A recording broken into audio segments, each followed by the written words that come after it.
por continuar en Hablemos un Rato. Estamos hablando sobre el tema del abuso sexual. Según el Instituto de Medicina Legal, revela que los abusadores o los agresores están dentro del hogar o son personas conocidas. Así es. El año pasado se registraron 4.231 peritajes de violencia sexual, de los cuales 2.551 corresponden a niños y niñas menores de 13 años y 1.685 casos corresponden a adolescentes entre 13 y 17 años. Es un dato sumamente alarmante, Daniel. Catherine, hay que destacar que la mayoría de las víctimas son niñas, niños y adolescentes. Y también este informe revela que los departamentos con mayor incidencia en abuso sexual son Managua, León y Chinandega. A continuación les presentamos una entrevista con Lorna Norori. Ella nos explica cuáles son las estrategias de los abusadores. También nos habla sobre por qué es importante que el niño sea escuchado en estas circunstancias. Veamos. ¿Cuáles son las estrategias de los abusadores? Un abusador siempre tiene una estrategia, siempre. Y la utiliza desde el mismo momento en que inicia una relación o un contacto con una niña, un niño o un adolescente. Esta estrategia tiene en primer lugar el propósito de controlar. Y para controlar, el abusador tiene que acercarse a esa niña y ganarse su confianza. Igualmente, como parte de esta estrategia, el abusador va a seducir. Y la seducción que hace en el inicio no necesariamente tiene un propósito sexual. La seducción tiene también el propósito de que esa niña se acerque más y esté bajo su propio control y que la niña o el niño o el adolescente no tenga voluntad. El abusador igualmente va a utilizar las estrategias de acercamiento a la familia, de acercamiento a la comunidad, de ser una persona bondadosa, de ser una persona trabajadora, de ser una persona que colabora, ¿verdad? Y que es abierta en la comunidad. Entonces, esta persona es de la que luego se duda mucho que sea un abusador. Igualmente, en esta estrategia, en el primer momento que es de seducción, el abusador también va a utilizar el chantaje en su momento. Va a utilizar igualmente la amenaza. Y de igual manera puede utilizar las tres acciones de forma paralela. La idea es dominar, someter, controlar a esa niña, niño, adolescente, no solo en este momento en que está ocurriendo el abuso, sino en todo momento, porque la idea es que la niña guarde el secreto, la hace sentir que es cómplice. Entonces, toda esta estrategia, ¿verdad?, está contemplada para controlar, pero sobre todo está determinada para que la niña, el niño, el adolescente sienta que no puede terminar con la situación, que no puede salir de ella y que no puede buscar ayuda.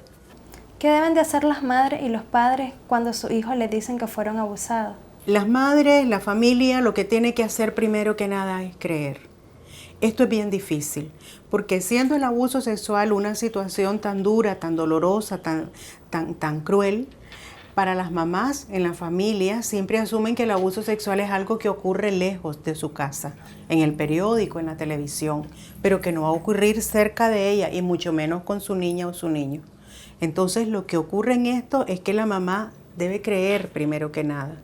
Y creer tiene que ver con que también se mueva a realizar una acción. Cuando la mamá cree, le da lugar también para poder tomar decisiones y poder decir qué es lo que va a hacer, cuál es el siguiente paso, sacar al abusador de su casa, confrontarlo, ir a denunciarlo, cuál va a ser ese siguiente paso. ¿Qué significa para las víctimas ser escuchados?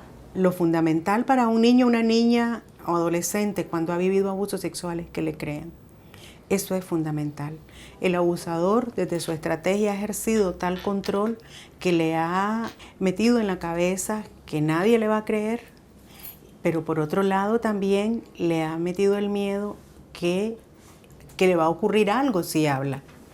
Entonces esta niña que tiene tanto miedo de decir algo, cuando al fin lo dice, siente que efectivamente está rompiendo con algo. Ese es el inicio de la ruptura del control que tiene para ella el abusador.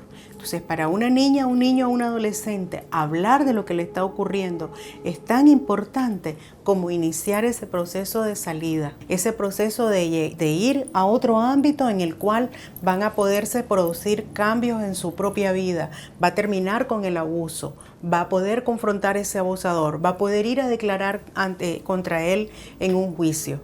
Va a poder hablar abiertamente de algo que le ha ocurrido sin sentir vergüenza y sin sentir culpa.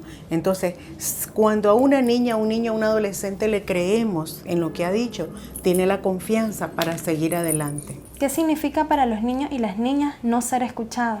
Esto es muy doloroso porque efectivamente se profundiza ese control del abusador sobre ellas y ellos.